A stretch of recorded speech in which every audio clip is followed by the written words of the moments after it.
ভারতবর্ষের প্রথম আরবিআই গভর্নরের নাম কি?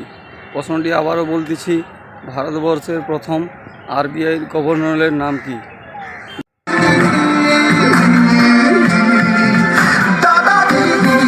উত্তর স্যার চিন্তাময়ী দ্বারকানাথ দেশমুখ। সঠিক বলেছেন। নমস্কার বন্ধুরা, হর হর মহাদেব।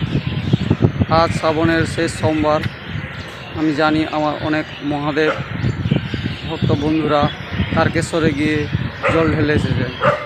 যারা যারা জল ঢেলে এসেছেন তাদের কাছে একটাই প্রশ্ন, তারকেশ্বর মন্দির কে স্থাপন করে? প্রশ্নটি আবারও বলতেছি, তারকেশ্বর মন্দির কে স্থাপন করে? যদি উত্তরটি কারো জানা থাকে প্লিজ আমাকে কমেন্ট করে জানাবেন। নাও জল ঢেলে থাকেন, যদি উত্তরটা জানা থাকে তাহলে আপনারাও জানাতে পারেন।